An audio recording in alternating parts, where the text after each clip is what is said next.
Ce film comporte des scènes témoignant des attitudes positives en milieu de travail. Elles sont conseillées à un public ouvert au changement. L'usage excessif de cette vidéo peut vous permettre de vivre une expérience de travail des plus stimulantes.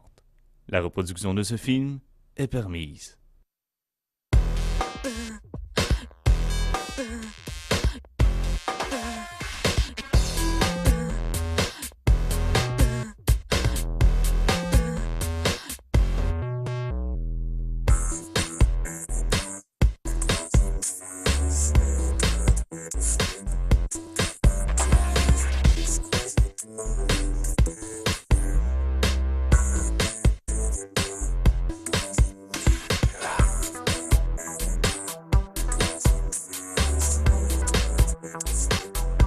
Je me suis inscrite à Attitude d'emploi en espérant peut-être venir chercher des outils que j'ai pas et rencontrer des futurs employeurs avec qui je peux échanger certaines choses importantes. On a quand même des réalités d'emploi qui sont quand même difficiles. On s'en vient peut-être un petit peu chercher de l'information, des trucs qui vont nous permettre d'être un employeur plus attrayant puis de conserver peut-être notre jeune main-d'œuvre aussi. Donc, on a préparé une belle journée de manière à ce que les employeurs puis les employés puissent se rencontrer puis échanger sur les attitudes en emploi qui sont recherchées.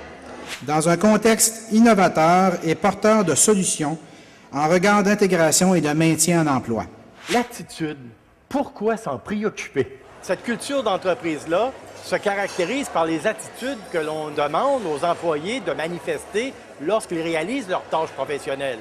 Il ne s'agit pas ici d'éliminer des gens, mais de les informer et de les accompagner pour pouvoir les amener à évoluer vers ce que l'on veut qu'ils aillent.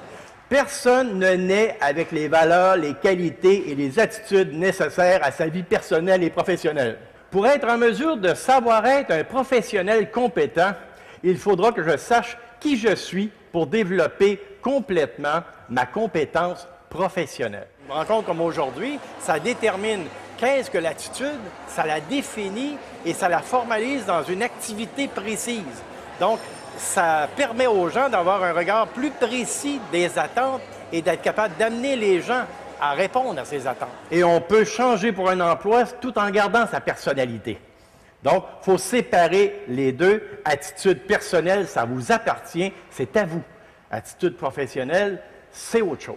Il n'y a rien que l'on fait qui n'est pas teinté de ce que l'on est. On ne peut pas soustraire l'humain de son action. Le robot, tout ce qu'on lui demande de faire, c'est de faire une tâche et de l'exécuter. L'humain, ce qu'on veut de plus, c'est qu'on veut qu'il manifeste ce qu'il est à travers ce qu'il fait. Donc, immanquablement, l'attitude vient jouer un rôle entre la relation entre l'employé et l'employeur, parce qu'un employé ne peut pas réaliser qu'une tâche. Il va nécessairement la teinter de ce qu'il est. On va parler des vraies compétences, celles qu'on est capable de voir dans un environnement de travail. On ne se creuse pas la tête longtemps dans un environnement de travail pour dire il est compétent ou il n'est pas compétent. Je vais vous donner une définition simple. Être compétent, c'est savoir bien faire. Premièrement, une compétence, ça a un contexte.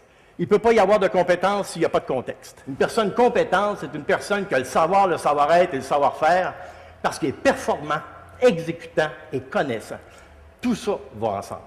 Et le savoir-être est un élément clé. Imaginez si on l'enlève, il manque un gros morceau au concept de compétence. Parce que le savoir-être constitue une composante essentielle du seuil d'entrée sur le marché du travail et de la vie en société. Vous voyez, la vie en société, c'est mes attitudes personnelles. La vie professionnelle, c'est mes attitudes professionnelles. Quelles sont les qualités professionnelles qu'ils manifestent? Donc, autant pour l'entreprise, c'est important de bien identifier ce que je cherche, que pour le futur employé, ce qui est important, c'est d'identifier quels sont mes atouts. Mes atouts, c'est mes qualités qui sont en lien avec une activité professionnelle. Donc, ça, c'est le premier élément. Deuxième élément, d'aller m'informer auprès des entreprises de qu'est-ce qui est cherché, qu'est-ce qui est valorisé comme qualité. Et si je m'aperçois qu'il y a un écart entre les deux, d'être capable de me former pour être capable de répondre aux attentes. Parce que dans le fond, ce n'est pas les entreprises qui vont s'adapter, c'est l'individu qui devra s'adapter. Ce n'est pas parce que je suis ce que je suis que je ne peux pas changer. Là encore, ça dépend de nos valeurs. Mais il est important de se connaître pour être capable de pouvoir changer.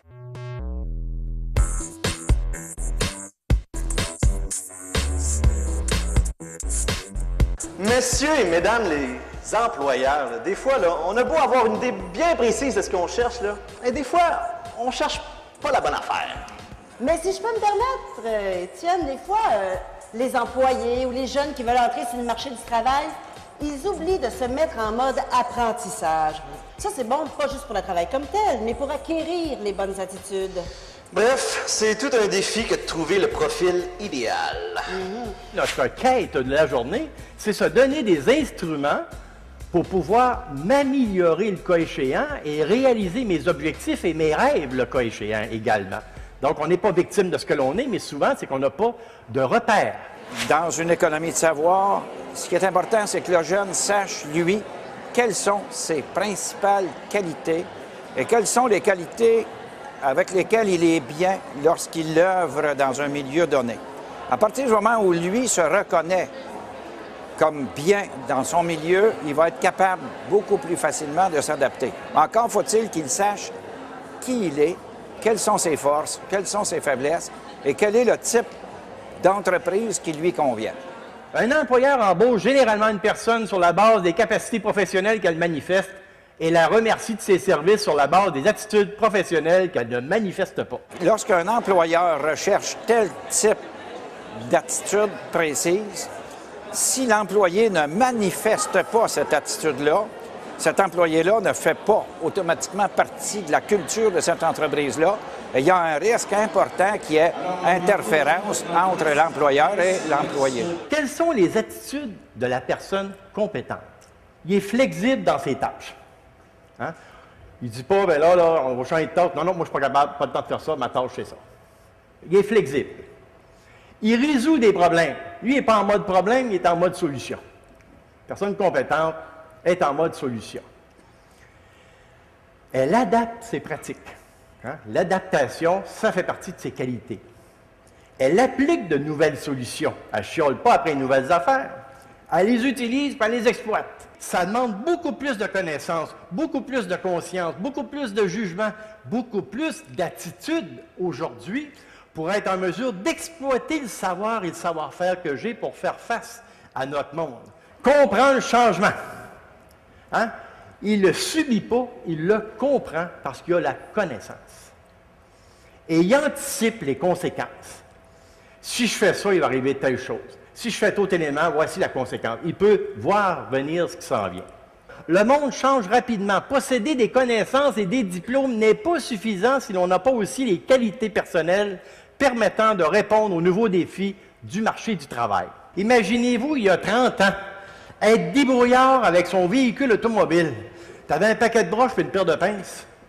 Tu étais un débrouillard. Aujourd'hui, un paquet de broches et une paire de pinces dans un auto, aujourd'hui, ça ne sert plus à rien. Si le microprocesseur ne fonctionne pas, c'est fini. Donc, hein, le débrouillard en mécanique auto, j'étais avec un enseignant, il disait anciennement, il dit, moi, je fonctionnais, que je sentais ce que je voyais, ce que j'entendais. Un véhicule électrique, tu n'entends rien, tu vois rien, tu sens rien, ça ne marche pas. Donc, à partir du moment où j'ai les bonnes attitudes, c'est-à-dire les attitudes qui sont propices à l'activité professionnelle, j'améliore nécessairement ma relation avec mon employeur dans la mesure où lui a bien défini ses attentes également. Donc, j'offre la bonne qualité et c'est ce que les employeurs recherchent. À ce moment-là, il y a une concomitance, une concordance entre les attentes et le rendu, si on peut dire.